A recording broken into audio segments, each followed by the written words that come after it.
Je suis Sylvie Audan, je suis généticienne. Je travaille au CHU de Rennes, dans le service de génétique clinique.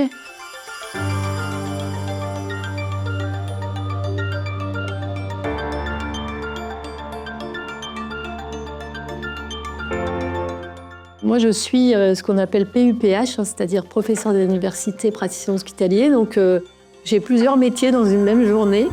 Je fais du soin, des consultations, je vois donc des patients, mais dans la même journée, je peux m'occuper d'enseigner, de faire de la formation. Et puis, en génétique, on est tous un peu chercheurs parce qu'on va très vite en fait, de la pratique à la recherche. C'est une spécialité qui est extrêmement mouvante et il faut sans arrêt se tenir au courant, innover. Et c'est difficile à donner une journée type parce qu'il n'y a pas une journée qui se ressemble. Je suis Sandra Mercier, je suis professeure de génétique clinique au CHU de Nantes. Pour être généticien, médecin en génétique, eh bien, il faut faire des études de médecine et il y a une spécialité médicale qui s'appelle génétique médicale qui existe depuis 1995, donc qui n'est pas si récente, mais qui n'est pas si connue que ça. Quand on est clinicien, on voit des patients qui ont une maladie génétique ou pour lesquels on suspecte qu'ils ont une maladie génétique. C'est important d'accompagner les patients, leurs familles, dans ces moments difficiles d'annonce diagnostique où il y a aussi le fait de rentrer dans l'intimité de la famille parce que la maladie, peut-être qu'elle est héritée, peut-être qu'elle concerne d'autres personnes de la famille. Notre objectif, c'est de pouvoir accompagner les patients au mieux, même dans ces moments difficiles. Ce qui est intéressant, c'est qu'on voit des patients de tous les âges et toutes sortes de patients. C'est vraiment du fœtus jusqu'à la mort. On n'a aucune frontière. Voilà, et c'est pas non plus une spécialité d'organes. C'est une spécialité très globale. Finalement, c'est une médecine générale, bon, un peu spécialisée, c'est sûr, mais qui est générale. C'est un travail vraiment multidisciplinaire. On interfère déjà avec toutes les spécialités de l'hôpital et en ville. On a des liens extrêmement forts aussi avec nos collègues biologistes et nos collègues chercheurs.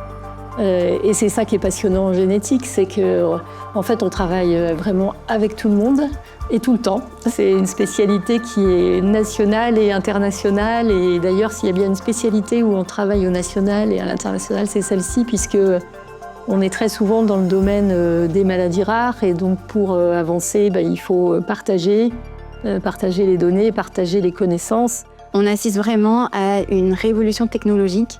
Même nous, à notre échelle, en quelques années, on voit que les techniques de séquençage de l'ADN ont énormément progressé.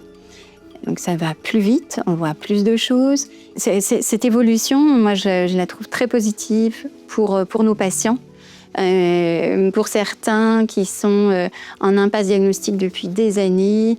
Et là, on va enfin pouvoir donner une réponse. Et puis, peut-être qu'on va trouver une thérapeutique.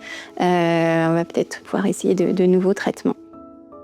Il faut faire attention aussi, quand on a une évolution technologique aussi importante, que ce soit bien encadré par la loi, par l'éthique.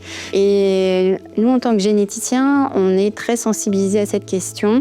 On fait partie de nombreux groupes de travail sur l'éthique médicale pour justement que les pratiques restent encadrées. Faire un test génétique, ça n'est pas uniquement voir une personne et faire une prise de sang.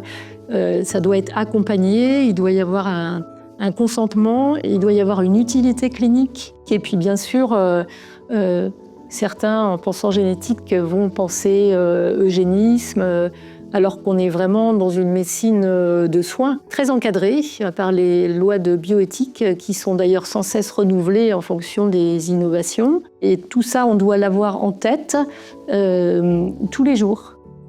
Comment je vois l'avenir? Je le vois encore très dynamique. Actuellement, il n'y a dans les maladies rares que 5% des maladies rares qui ont un traitement, c'est extrêmement peu. Mais il y a des perspectives actuellement tout à fait enthousiasmantes. Il y a des maladies emblématiques comme la mucoviscidose, comme la myotrophie spinale infantile, qui, ça y est, accèdent à des traitements vraiment curatifs. Et ce que j'espère aussi, c'est qu'on va pouvoir participer de plus en plus dans notre métier de généticien clinicien à des essais thérapeutiques. La particularité de notre Grand Ouest, c'est qu'on a une culture du travailler ensemble qui est très ancienne, qui tient sûrement au départ à quelques personnes qui étaient contentes de se retrouver. Ça a pris beaucoup d'ampleur et finalement maintenant on est certainement une grande équipe multisite avec des compétences complémentaires qui sont là au bénéfice des patients et au bénéfice de la recherche et on essaye de contribuer le mieux possible, bien sûr, à la génétique française.